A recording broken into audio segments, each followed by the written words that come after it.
आज मानवी की आंख जरा देर से खुली, लेकिन जब वह सोकर उठी तब उसके एक अजीब सी बेचैनी महसूस की।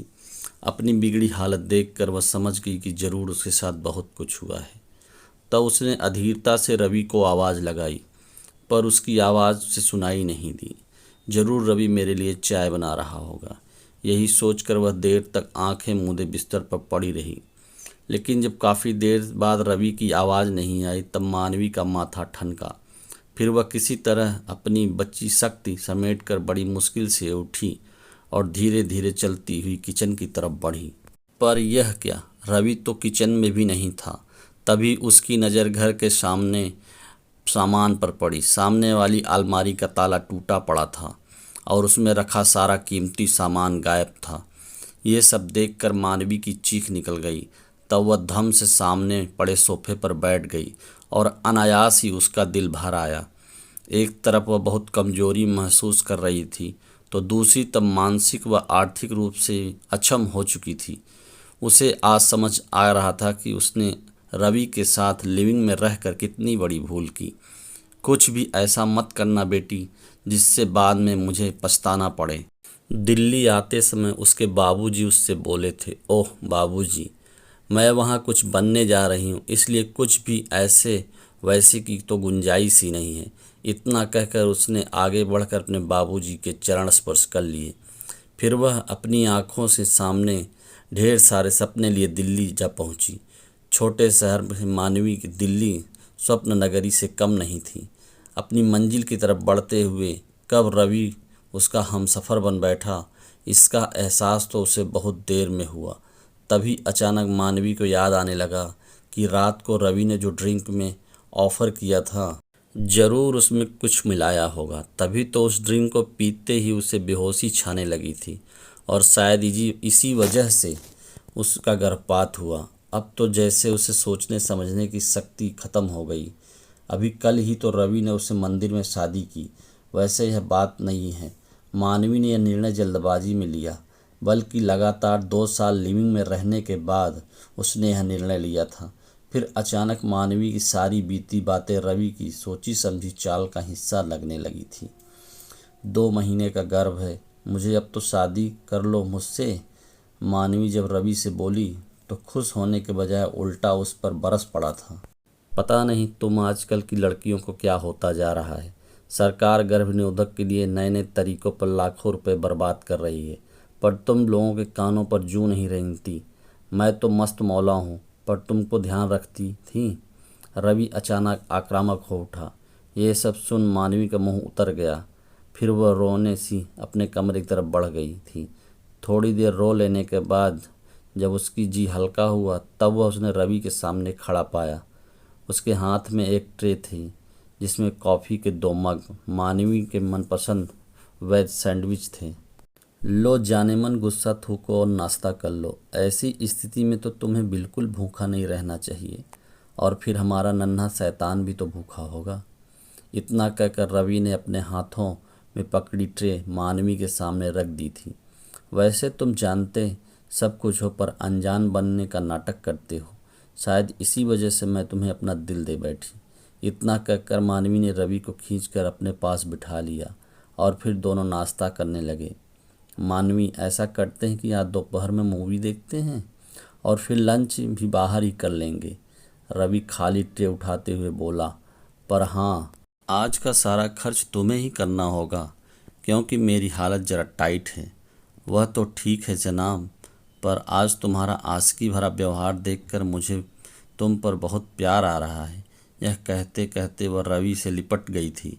मैं एक बात सोच रहा था कि अगर अब जिम्मेदारी आ रही है तो उससे निपटने की प्लानिंग भी करनी पड़ेगी। रवि मानवी को चूमते हुए बोला, अगर तुम इंतजाम हो जाओ, मैं अपना कोई काम शुरू कर लूँ। मुझे भी अपनी बधी बधाई कमाई वाली प्राइवेट नौकरी में आगे बढ़ने के कोई आसार नज़र नहीं आ रहे हैं। और फिर क्या, शादी के बाद भी हर छोटे छोटे खर्च के लिए मैं तुम पर ही निर्भर रहूँगा। अच्छा जानू, एक बात तो बताओ, जरा सी अगर किसी और की मदद लेने की जगह मैं तुम्हें फाइनेंस कर दूँ तो? वाह, इससे बढ़िया बात तो कोई हो ही नहीं सकती। यह तो वही कहावत हुई, बगल में छोरा और शहर में ढिढोरा। मुझसे ज़्यादा तो तुम आर्थिक रूप से सबल हो, इसका तो तनिक भी एहसास नहीं था। यह कहते कहते रवि की आंखों में अचानक सी चमक नजर आने लगी थी। मानवी हंसते हुए बोली, मेरे पास कोई गड़ा हुआ धन नहीं है, बल्कि खून पसीने से कमाए हुए पैसों की बचत है, जिसकी मैंने एफडी करवाई हुई है। अब तक के मैंने इस बारे में तुम्हें नहीं बताया, पर अब जब हम दोनों एक होने जा रहे हैं तो भला क्या छुपाया करूं। ओह मेरी प्यारी मानवी। इतना कहकर रवि ने एक प्यारा सा चुंबन मानवी के गाल पर अंकित कर दिया। फिर वे दोनों अपने प्यार की खुमारी में डूबे पिक्चर हॉल की तरफ बढ़ गए। पहले उन्होंने मस्त मूवी का मज़ा लिया और फिर एक बढ़िया रेस्टोरेंट में लजीज खाना खाया। जब रात को दोनों सोने के लिए बिस्तर पर लेटे, तब फिर वही रवि ने सुबह वाली बात छोड़ दी। मैं क्या कह रहा था मानवी? रवि ज़रूरत से ज़्यादा अपने स्वभाव को नम्र करते हुए बोला, कल सोमवार है तो हम ऑफिस जाने से पहले बैंक से पैसे निकाल कर मुझे दे देना। पैसे हाथ में होंगे तो आगे की प्लानिंग आसान हो जाएगी। फिर रवि मानवी की बालों में अपना हाथ फेरने लगा। वह तो ठीक है जानू। मानवी रवि को गलबहियाँ डालती हुई बोली, पर पहले शादी होगी तभी तुम्हें पैसे मिलेंगे, क्योंकि मैंने यह पैसे अपने फ्यूचर पार्टनर के लिए ही तो बचा रखे हैं। ओह तो तुम्हें मुझ पर विश्वास नहीं? रवि खुद को मानवी की पकड़ से छुड़ाते हुए बोला, क्या तुम्हें मैं ऐसा लगता हूँ जो तुम्हें धोखा देकर भाग जाऊंगा? सच बहुत प्यारे लगते हो तुम जब जब गुस्से में होते हो। मानवी फिर से रवि से लिपटते हुए बोली, मेरे जाने जिगर, जब तुम्हें अपना तन मन ही सौंप दिया है तो भला शक की कैसी गुंजाइश। मैं तो यह सोच रही थी कि अब जब शादी करनी ही है तो फिर देरी कैसी। इधर हमारी शादी हुई तो उधर मैं अपनी सारी जमा पूंजी तुम्हें सौंप दूंगी। मानवी रवि के आगोश में समाते हुए बोली। इतना कहकर मानवी तो सो गई, पर रवि बेचैन से लगातार करवटें बदलता रहा। जल्दी से तैयार हो जाओ, हम लोग अभी मंदिर जाकर शादी करेंगे। इतना कहकर रवि ने एक पैकेट उसे थमा दिया, जिसमें एक प्यारी सी लाल साड़ी, लाल चूड़ियाँ और एक प्यारा सा महकता गजरा। पर रवि, इतनी भी जल्दी है? थोड़ा समय तो दो मुझे। मानवी चाय बनाते हुए बोली। तुम लड़कियां न वाकई में कमाल हो। पहले तो जल्दी जल्दी की रट लगाती हो, फिर अगर तुम्हें बात मान लो तो उसमें भी प्रॉब्लम होती है। इतना कहकर रवि गुस्से में पैर पटकता हुआ बाहर चला गया। वैसे मानवी को यह सब इतनी जल्दी होते देख अटपटा तो अवश्य लग रहा था, पर अब शक की कोई गुंजाइश नहीं थी, इसलिए वह सब कुछ भुलाकर खुशी खुशी तैयार होने लगी थी। बीच बीच में उसे अपने घर वालों की याद भी आ रही थी। फिर उसने सोच लिया कि वह शादी होते ही रवि को लेकर अपने घर जाएगी। मानवी को दुल्हन के रूप में देखकर पहले वे लोग अवश्य उससे गुस्सा होंगे, फिर जल्दी ही मान जाएंगे, क्योंकि वह सभी की लाडली जो है।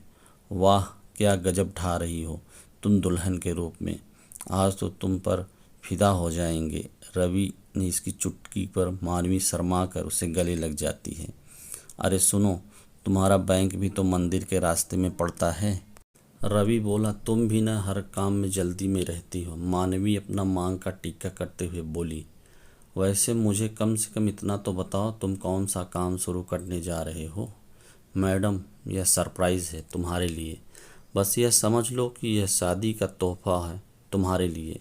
इतना कहकर उसने मानवी का हाथ पकड़ा और फिर वो दोनों शादी करवाने वाली दुकान की तरफ बढ़ गए। वहाँ एक पंडित बैठा था। उनसे जल्दबाजी में रीति रिवाज निपटाकर उसने शादी करवा ली और एक प्रमाण पत्र पकड़ा दिया। फिर लौटते समय मानवी ने बैंक से पैसे निकालकर रवि को दे दिया। पैसे मिलते ही रवि के रंग ढंग बदल गए। इसका एहसास मानवी को हुआ तो ज़रूर, फिर उसने इसे वहम मानकर आगे बढ़ने में ही भलाई समझी। मानवी कपड़े चेंज कर अभी लेटी ही थी तभी रवि आ गया। यह क्या जाने मन, आज तो सेलिब्रेशन की रात है और तुम इतनी सुस्त सी लेटी हो। That's never fair my love. इतना कहकर उसने विदेशी शराब गिलासों में उड़ेल दी। वैसे तो मानवी थकी होने के कारण सोना चाहती थी, पर वो रवि को परेशान भी तो नहीं कर सकती थी। फिर वह तुरंत उठी और रवि के पास जाकर बैठ गई। चीयर्स कहकर दोनों ने गिलास आपस में टकराए तो उधर एक अजीब सा उन्माद छा गया मानवी पर। फिर थोड़ी देर बाद उसकी आंखों भारी होने लगी, वह सो गई। अब जब आंखें खुली तो रवि का सारा सच उसके सामने आ गया। अभी वह इसी ऊहापोह में क्या करे। तभी उसके मोबाइल पर उसकी सहेली रम्या का फ़ोन आ गया। क्या यार 2 दिन से ऑफिस नहीं आई? रम्या हंसते हुए बोली, कुछ नहीं यार, तू अभी बिजी है तो मैं बाद में कॉल करती हूँ। रम्या ने चुटकी ली। ऐसा कुछ नहीं यार, इतना कहकर मानवी रोने लगी। तू रो मत, मैं अभी आती हूँ। फिर चिंतातुर रम्या सारा काम छोड़कर बीच में मानवी के पास पहुँच गई। मानवी की इतनी बुरी हालत देखकर रम्या भी सकते में आ गई। फिर मानवी ने भारे मन से रम्या से सब कुछ बता दिया। मैं तो तुम्हें पहले ही समझाती थी कि मत पड़ इस लिविंग रिलेशनशिप के चक्कर में, पर तब तो मैडम का इश्क भूत जो सवार था।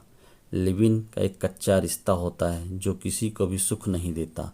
रम्या गुस्से में बोले जा रही थी। मैं तो आत्महत्या करने के लिए अपना जीवन समाप्त कर लूँगी। आखिर किस मुंह से मैं सामना करूँगी अपने घर वालों का? इतना कहकर मानवी फिर रोने लगी। आत्महत्या के बारे में सोचना भी मत, यह कहकर रम्या मानवी को समझाने लगी। देख मानवी, अब तक तो जो तूने किया वह गलत किया, अब संभल जा। रही बात तेरे परिवार वालों की तो वह समझ कर ले। हमारी लाख गलतियों के बावजूद जो हमें स्वीकार करते हैं वह हमारा परिवार ही होता है।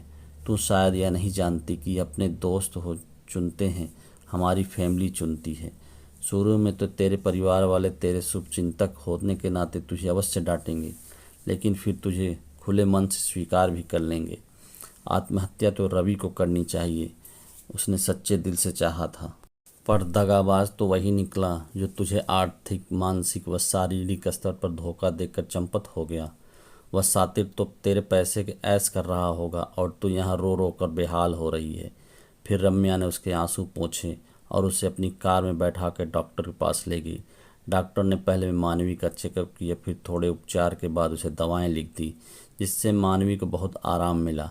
इसी बीच रम्या ने मानवी द्वारा बताए गए नंबर पर उसके घर वालों से संपर्क किया और उन्हें सारी बात बता दी। फिर क्या, शाम होते ही मानवी के घर वाले उसे लेने आ पहुँचे। मानवी की मनोदशा देख उसकी मां ने तुरंत भाप लिया और उसे अपने प्यार के आंचल में समेट लिया। पर मानवी की गलतियों पर उसके बाबूजी ने उसे बहुत डांटा। फिर इस बात का एहसास होते ही मानवी को अपनी गलतियों का एहसास है, उन्होंने उसे माफ़ भी कर दिया। मानवी अपने घर वालों के साथ अपने घर चली गई। रम्या उसकी कार को जाते हुए देखती रही जब तक उसकी कार आंखों से ओझल नहीं हो गई। एक तरफ जहां उसे अपनी सहेली से बिछड़ने का बहुत खल रहा था, वहीं दूसरी तरफ उसे इस बात की बेहद खुशी थी कि चाहे देर से ही सही उसकी सहेली उसे उस मकड़ जाल से बाहर निकालने में सफल हो गई जो लिविंग रिलेशनशिप में बहुत विश्वास रखते हैं।